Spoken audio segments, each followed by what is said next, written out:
Hey everyone, this is Mason Hutchison and welcome back to HerbRally, your daily herbal podcast. Our goal for the show is to help you along your herbalist journey no matter what stage you're at. We have over 566 episodes, so feel free to peruse those episodes and you're bound to find something of interest. We're also on YouTube. All you have to do is search HerbRally, or our @ is @HerbRally. We come out with new herbal videos about once a week, so please give us a subscribe there. Today's episode is another one with Jade Alicandro Mace, and this is her second lesson in her bone broth module on the Art of Frugal Nutrition course. I know that's a lot.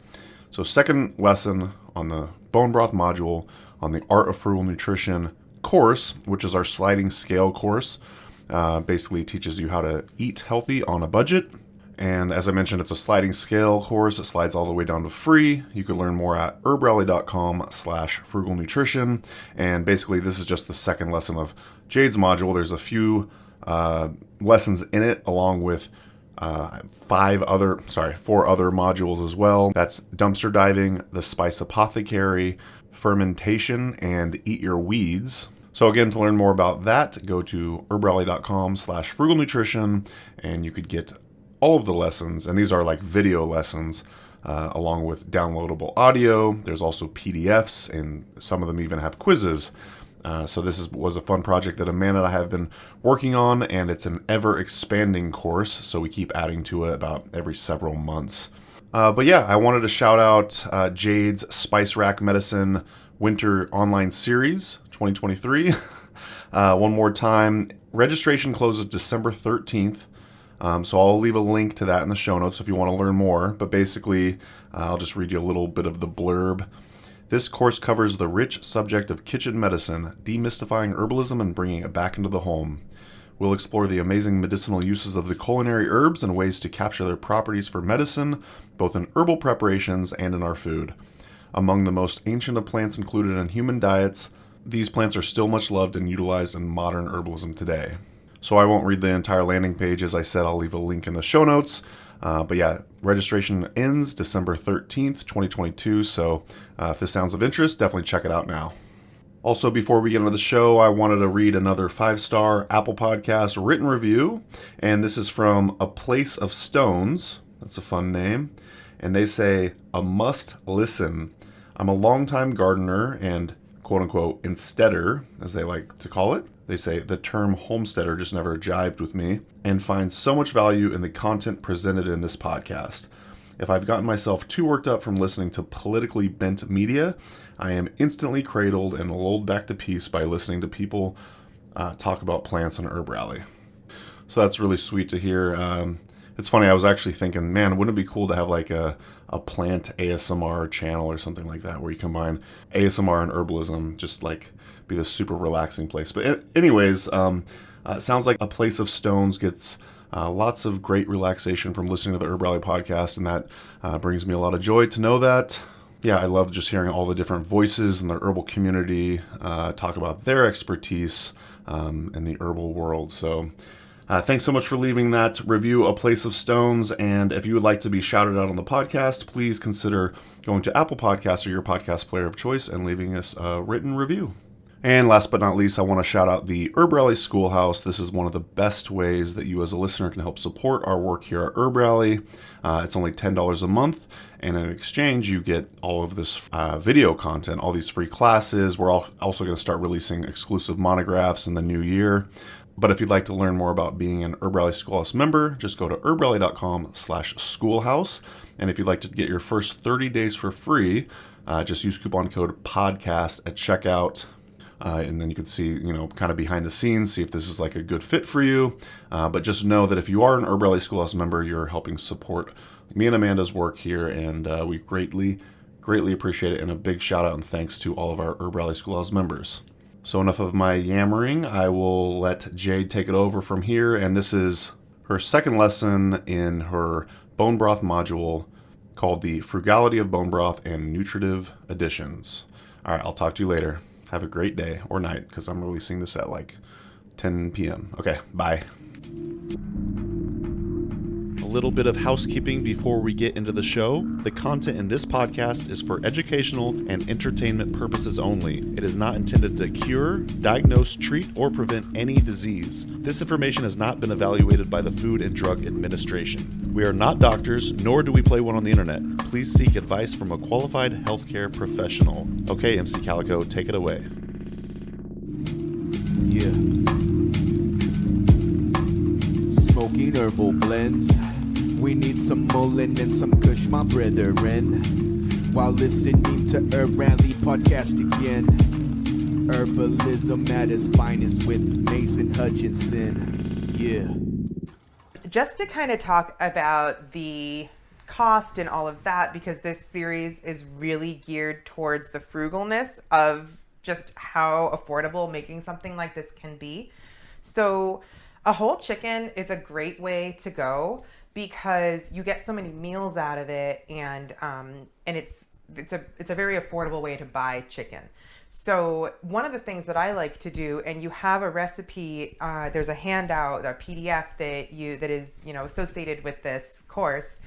And one of the things that I like to do is get a whole chicken, anywhere from 4 to 6 pounds. Usually that's about a couple dollars a pound. So usually a chicken that size is going to be anywhere from the $12 to $15 range. If you can get good quality, obviously that's great, as in organic, free range, all of that.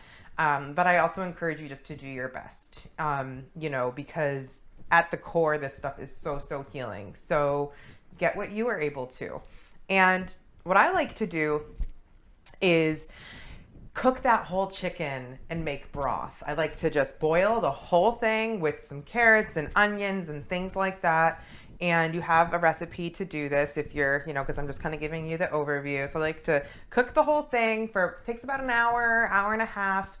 Once it cools, strain it out. That's chicken broth. And then you can use that to make a soup with that amazing chicken. And then you let the chicken cool, you take the meat off the bones, and usually you get about a cup of cooked chicken per pound of bird. And it might seem like when you boil a chicken that it's not going to be very flavorful, but actually it's really amazing. It's going to be tender, flavorful, very flaky. And I like to use that to make a soup, which you have a recipe for a chicken soup that I really love to do that's got sweet potatoes and kale and a lot of garden sage. And then you have the carcass itself. And also, depending on the size, usually you can get another meal out of that chicken. And then you're going to be able, and then you also got a bunch of chicken broth, and now you're getting the bone broth, because that initial boil where you boil a whole chicken for about an hour, you're getting a lot of the flavor, but you're not really getting the minerals and all the cartilage breaking down and all of that. So this is like phase 2. You can also just, in terms of accessing your bones for, really maximum cheapness, you can just always buy your chicken on the bone, which tends to be cheaper. You can buy, thighs, breasts, all of that. I often, sometimes when chicken legs are on sale, I'll sometimes just buy a whole package of chicken legs, and I'll just use that for my broth, with the meat and everything for a bone broth. You can also purchase bones from the butcher.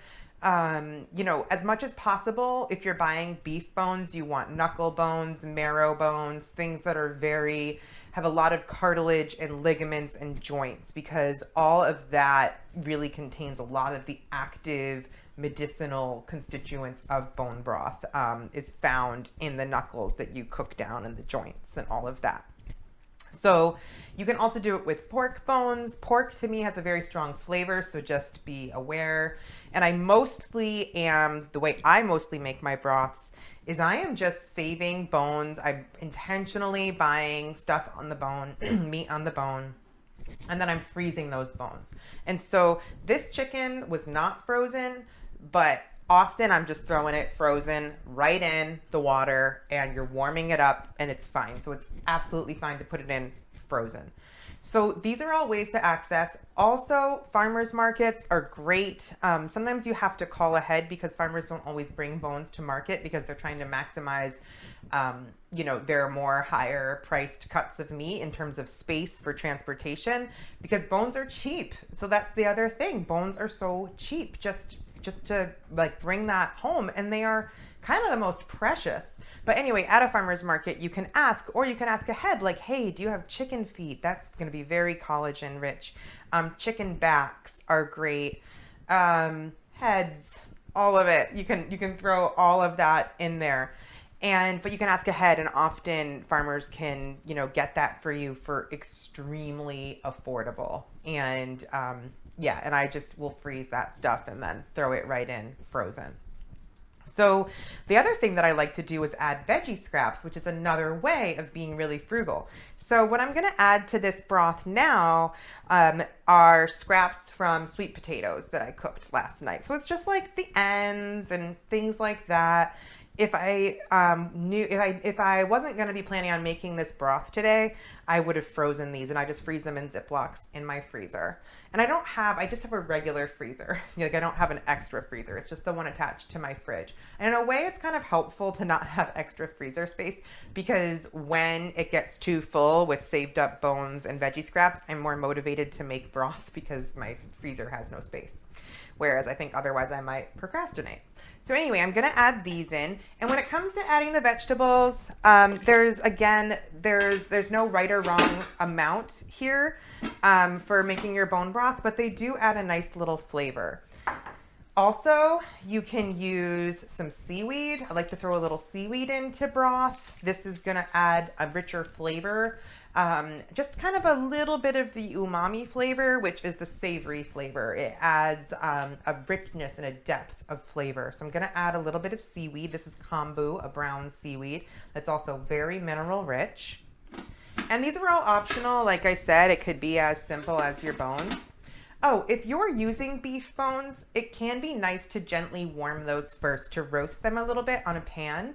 That can just help to bring out a richness of flavor. I don't find that necessary for chicken bones, but if you're doing it with beef, you can gently warm them, and you do have a recipe for beef bone broth in that PDF as well that just tells you temperature and length. And make sure you use all the drippings as well. So I also like to add in some celery, something aromatic and fragrant. So I'm just adding in some celery, but it could also be celery ends that you saved in the freezer, which is really often what I do. A couple bay leaves. Again, all this is optional. These are just nice things to add. Some onion. And again, it can be onion ends that you save. And what I do is, as I'm cooking, I'm always saving ends of vegetables, like all the time. And I don't separate them out. I just have a big, Ziplocs in my freezer of all these different, vegetable ends and trimmings. And the ones that I like to use are alliums, like onions, garlic, leeks. I love root veggies like the sweet potatoes or potatoes, squash. Those are all some of my favorites. Carrots. What I don't personally like to add myself are brassicas, like cabbage and broccoli and cauliflower and things like that. I personally feel like those kind of add kind of an off taste, but some people love them. So that's, up to personal, opinion or preference. So I'm adding these, and I'm also going to add in some garlic.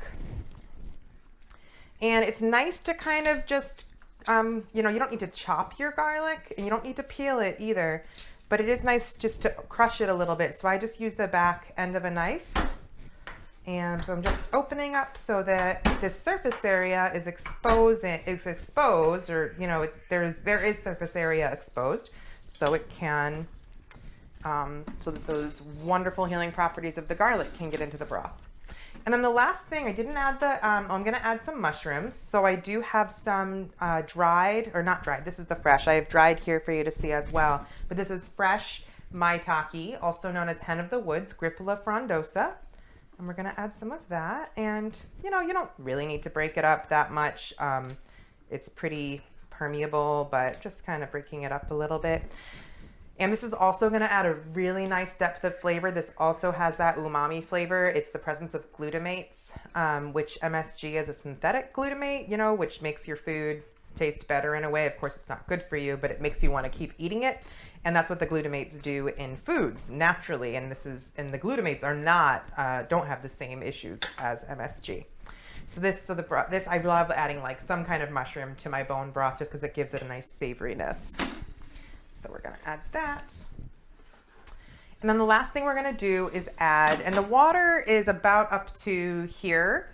And, you know, it smells amazing already. I've just got enough to really just cover the chicken carcass. And then I'm going to add my nettles. And I usually add about 1/4 to 1/2 cup.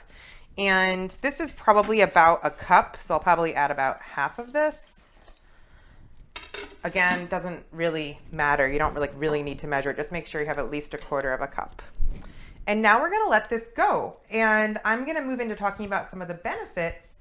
But what you do from this stage is you are just going to bring it to a boil, all of it.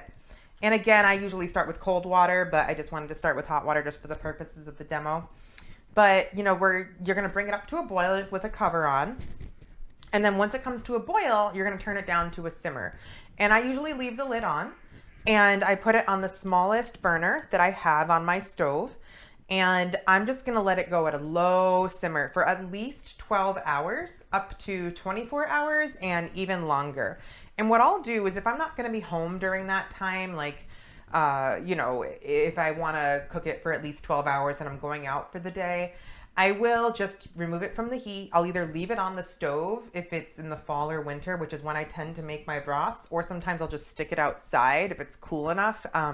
I don't usually have fridge space for something like this. So for me, if I'm going out, I'm okay with just sticking it outside if it's cool enough. That's usually what I do. And then when I come home, I'll bring it back on the stove, bring it back up. So it's okay if it's not like 12 hours in a row.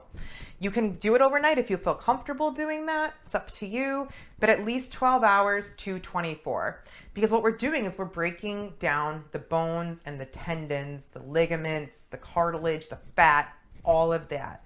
So that's what I want to talk about now, are the benefits. And what I would say is, you know, after, just to kind of finish that process, is after you've done that, you want to let it cool really well, and then you're going to strain it. And I like to strain it into yogurt containers. I like to freeze it into plastic yogurt containers. I know like a lot of folks probably don't want to freeze in plastic. I personally feel okay with it because I've had so many glass jars break in the freezer, and this is just so precious. So that's how I like to do it. And I will just freeze them in a quart. And when I want to use them, I will just, either if I remember, I'll take them out and let them cool at, you know, room temperature. But if let's say I'm going to cook something and I want some broth for it and I didn't freeze it, or I didn't take it out to thaw it, I'll just bring a saucepan. You know, I'll just grab a saucepan. I'll fill it up with hot water from my tap. You can also use, you know, water you warm up, but I just use hot water from my tap. I'll put the frozen quart of bone broth in there. And I like to have the water come up as high as it can without covering it. And then I'll just let it gently warm. And usually within 10 or 15 minutes, it's thawed enough that you can then pour that into a pan, into a different pan, or that pan, empty the water. And there'll still be a bunch of ice, but you can warm it up and it will, you know, you'll get liquid bone broth pretty quickly. So that's a really nice way to quickly warm it up. Little pro tip there. And that's going to do it for today's episode. Thanks so much for listening to the HerbRally podcast. If you'd like to hear more from us here at HerbRally, we now have a text message community, believe it or not. Basically, it's just updates from us. We send about 1 to 7 texts per week, notifying you about new events, videos, courses, podcasts. You get the idea. It's pretty much like our email newsletter, just in text form. So if you'd like to receive text messages from HerbRally, just text JOIN, that's JOIN, to the number 541-256-2895. Again, that's JOIN to number 541-256-2895. And to stop receiving texts, that's easy too. Just text STOP to the same number. It'll opt you out immediately. Okay, thanks again for listening. Have a great rest of your day.